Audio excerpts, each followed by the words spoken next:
Assalamualaikum warahmatullahi wabarakatuh. Apa kabar? Alhamdulillah, ini sudah pertemuan yang keempat ya anak-anak. Dan pada hari ini kita akan belajar tentang konsep peta minda. Oh iya, sebelumnya Ibu mau menanyakan bagaimana kabar kalian? Ya, semoga semuanya selalu dalam keadaan sehat ya.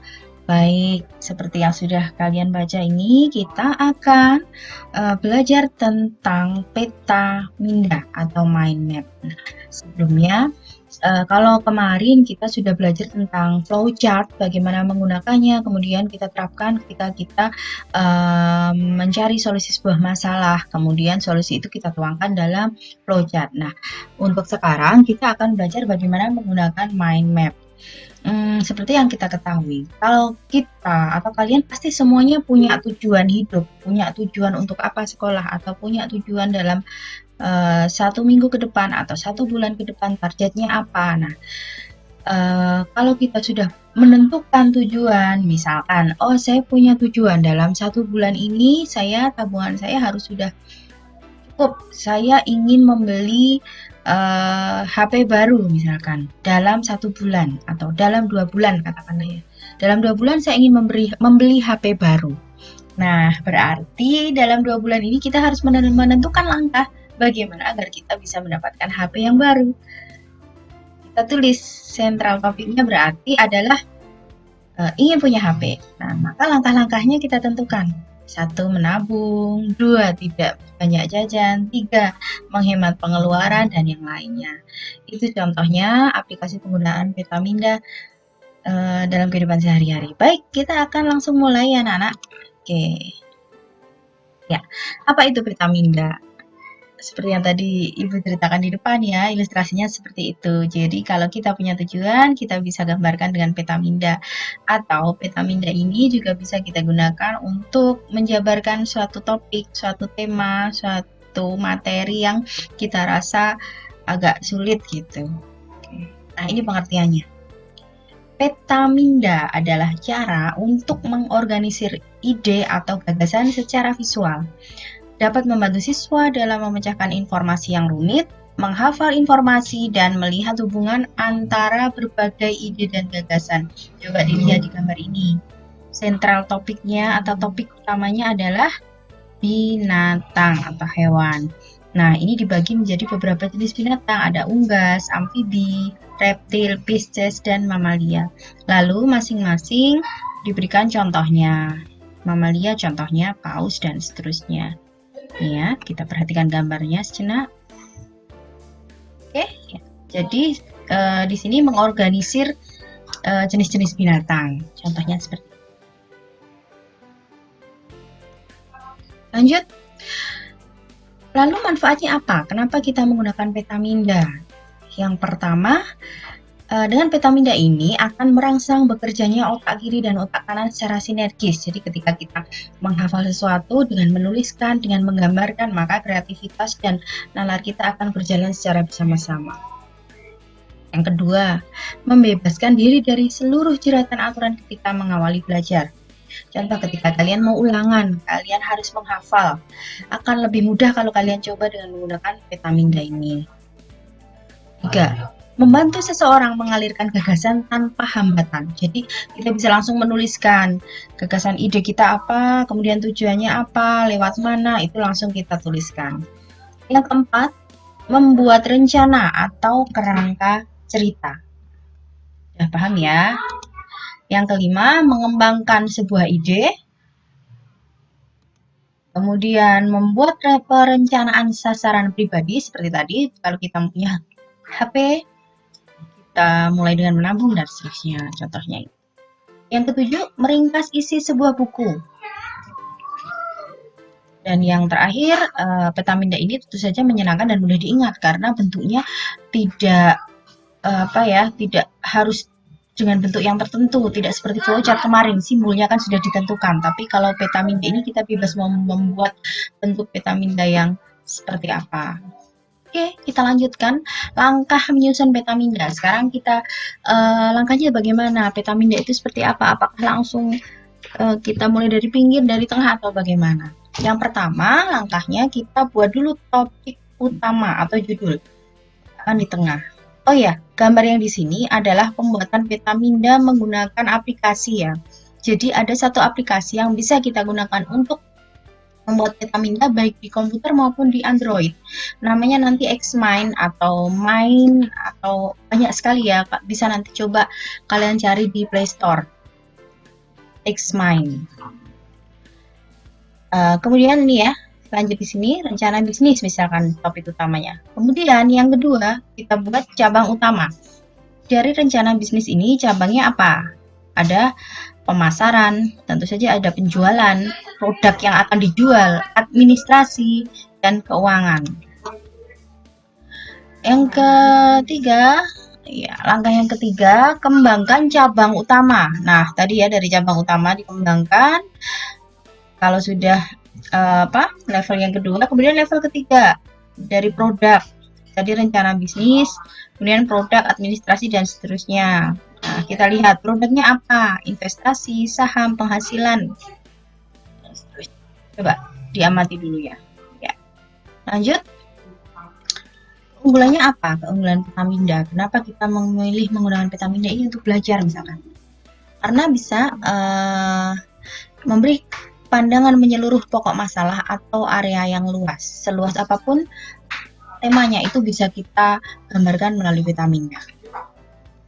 Memudahkan dalam merencanakan atau membuat pilihan-pilihan dan mengetahui kemana akan pergi dan di mana akan berada. Mengumpulkan sejumlah besar data di satu tempat. Mendorong pemecahan masalah dengan membiarkan melihat jalan-jalan terobosan kreatif baru. Yang kelima, menyenangkan untuk dilihat, dibaca, dicerna, dan diingat. Ya, kegunaan Petaminda. Apa sih kegunaannya? Yang pertama, problem solving. Ketika seseorang ingin menemukan ide yang inovatif dan jalan keluar yang kreatif.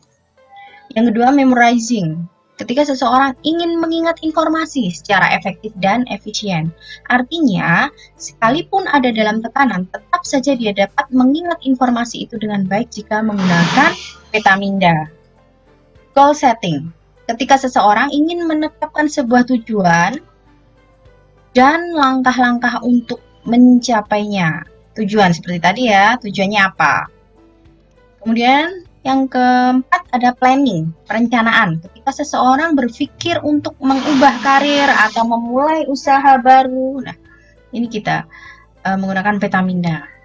Yang kelima, meeting. Ketika seseorang ingin mengadakan rapat yang efisien dan lancar.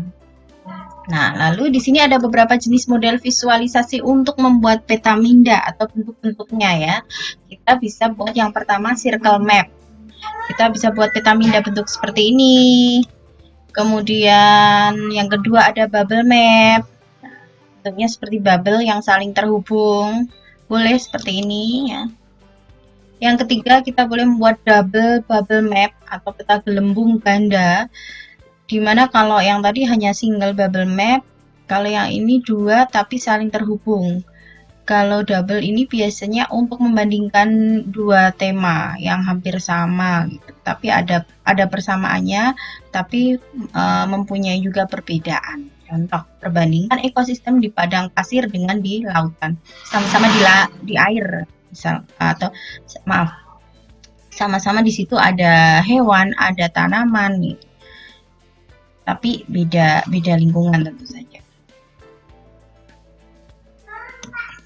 Oke. Yang ketiga contohnya ada tree map atau peta pohon. Peta pohon. Bentuknya seperti ini, tinggal kita tuliskan ke bawah dari topik utamanya di paling atas.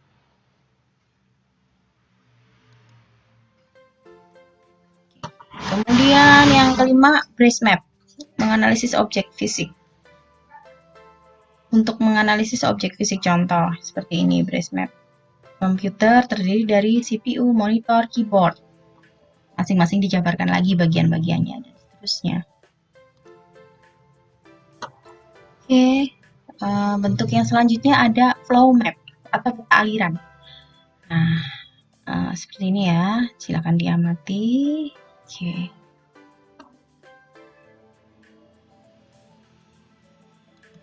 Yang ketujuh ada multi-flow map, peta aliran banyak. Jadi ada satu topik utama, kemudian dia ada banyak aliran data. Air pollution ada terdiri dari apa saja, nanti dijelaskan lagi.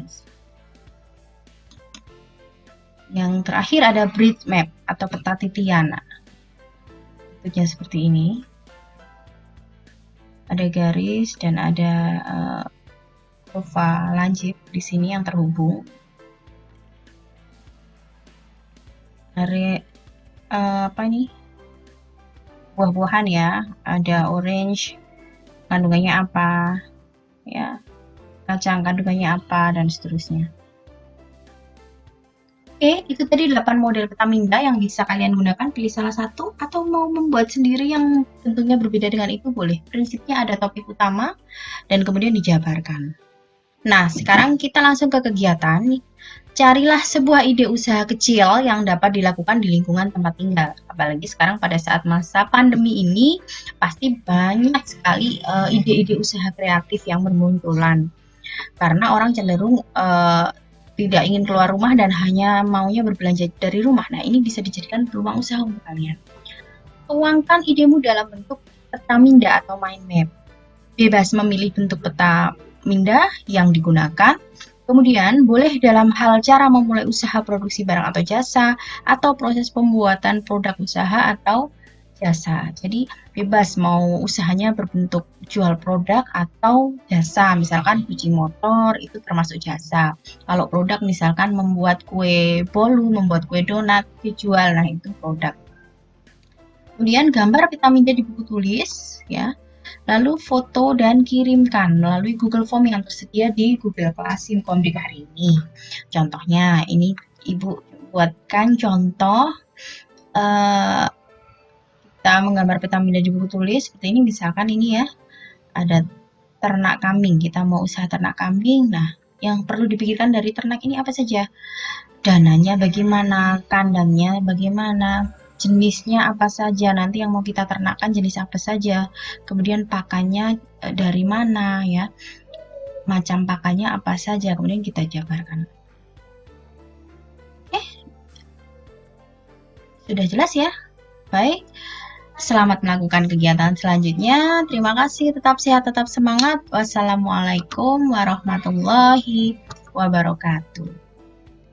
Sampai jumpa lagi di pertemuan minggu depan dengan topik yang berbeda.